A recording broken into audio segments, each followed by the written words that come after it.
दुमका की अंकिता का पूरा शरीर जल चुका था और बिस्तर पर लेटे हुए दुमका की अंकिता कहती है कि जैसे आज हम उसके चलते मर रहे हैं वैसे वो भी मरना चाहिए। दुमका की अंकिता की कहानी अब तक आपको तक पहुंच गई होगी, लेकिन हम ये कहानी चाहते हैं कि बार बार आपको सुनाते रहें, इसीलिए ताकि आपको मालूम चल सके कि इंसान के रूप में जो हैवान बैठे हुए हैं हमारे समाज में, जिनका नाम कभी शाहरुख होता है तो कभी कुछ और, उनके बारे में आप लोग जान सके और अपने घर वाले बच्चों और बच्चियों को ये समझा सके कि अगली बार कोई शाहरुख मिले तो पुलिस के पास जाने में लेट मत करना। शाहरुख नाम का एक लड़का दुमका के अंकिता सिंह को कहता था कि तुम हमसे बात करो। आप इस बात को याद रखिएगा कि दुमका की अंकिता 12वीं कक्षा की छात्रा है। उसके परिवार की आर्थिक स्थिति ठीक नहीं थी। मां की 1 साल पहले मृत्यु हो गई थी। पिता एक बिस्किट के कंपनी में सेल्स मैनेजर का नौकरी करते हैं। दुमका के अंकिता को शाहरुख कहता है कि तुम हमसे बात करो। वो चाहता है कि वो उसकी गर्लफ्रेंड बन जाए। अंकिता शाहरुख से बात नहीं करना चाहती है और उसके बाद शाहरुख उसको परेशान करने लगता है। आप समझिएगा कि कैसे आपकी एक लापरवाही समाज के उन दरिंदों को शह देती है जिनका नियत खराब होता है। अंकिता जाती है, अपने परिवार वालों को यह बात बताती है और उसके बाद उसके परिवार वाले ये डिसीजन लेते हैं कि अब हम जाकर पुलिस में केस करेंगे। जैसे ही ये खबर शाहरुख के घर वालों तक पहुंचती है, शाहरुख के घर वाले अंकिता के घर आते हैं, हाथ जोड़कर माफी मांगते हैं कि हमारा बच्चा आज के बाद ये काम नहीं करेगा।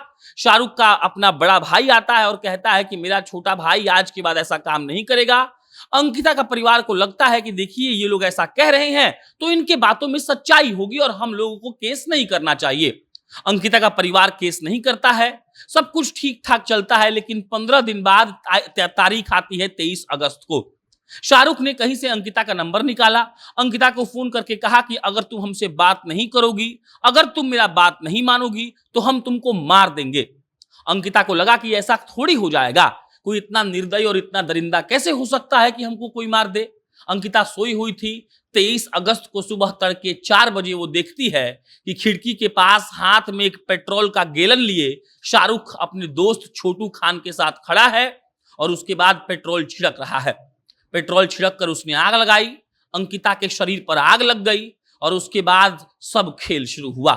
अंकिता को पहले दुमका के सरकारी अस्पताल में भर्ती कराया गया, उसके बाद रांची के रिम्स अस्पताल में ले जाया गया। 5 दिन तक वो लड़की अपनी जिंदगी और मौत से जूझ रही थी। लग रहा था कि अब मृत्यु हो जाएगी, लेकिन उस लड़की के अंदर इतना जीने की इच्छा थी कि वो लड़की एकदम लड़ रही थी। मीडिया वालों से बात कर रही थी और ये कह रही थी कि जैसे आज हम जिंदगी और मौत से जूझ रहे हैं वैसे ही सजा उस दरिंदे को भी मिलनी चाहिए। लेकिन अफसोस कि 5 दिन के बाद वो लड़की इस दुनिया से चली गई।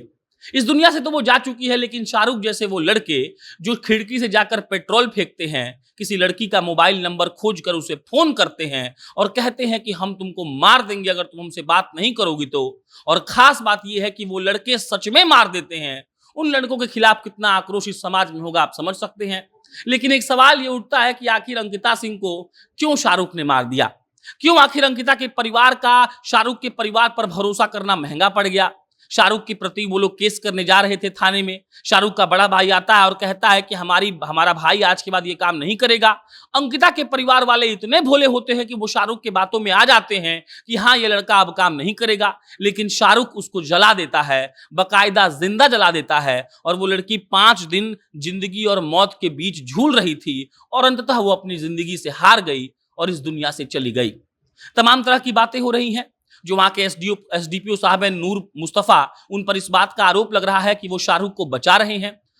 अभी अपडेट आया है कि नूर मुस्तफा को इस केस से अलग कर दिया गया। हेमंत सोरेन साहब ने कहा है कि 10 लाख रुपया देंगे, फास्ट ट्रैक कोर्ट में यह केस चलेगा। लेकिन इन सब बातों के बावजूद सबसे बड़ी बात यह है कि अंकिता की जिंदगी वापस नहीं आ सकती है। अंकिता की 2 बहनें हैं, अंकिता का एक भाई है। अंकिता का भाई जो छोटा वाला है वो 12 साल का है। अंकिता के मां की मृत्यु हो गई है। अंकिता के घर में उसके पिता, उसका छोटा भाई, उसके दादा दादी और वो रहते थे। अब अंकिता के जाने के बाद वो परिवार बिखर गया है। उसकी बड़ी बहन की शादी हो गई है, मां तो है ही नहीं और भाई 12 साल का है।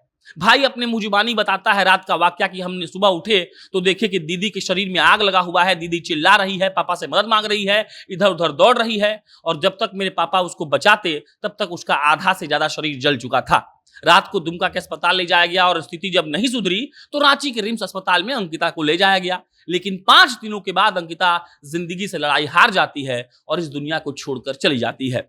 बहरहाल देखिए, ये जो केस चलेगा, जो सजाएं होंगी, आपने शाहरुख की एक तस्वीर देखी होगी, मुस्कुराते हुए वो पुलिस के साथ जा रहा है, तो ऐसे दरिंदों पर कोई एक्शन तो लिया नहीं जा सकता।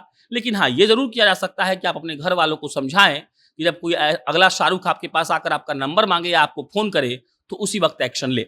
बाकी हम देखते हैं कि हेमंत सोरेन की सरकार इस पर क्या करती है, क्योंकि लोग तो जगह जगह पर प्रदर्शन कर रहे हैं, और सिर्फ रांची ही नहीं, पूरे भारत में इस बात को लेकर प्रदर्शन हो रहे हैं कि ऐसे शाहरुख को लटका देना चाहिए जो किसी अंकिता की जिंदगी को बर्बाद कर चुका है। बाकी आप क्या सोचते हैं, कमेंट बॉक्स में लिख के बताइए। मेरा नाम प्रशांत राय है। बहुत बहुत धन्यवाद।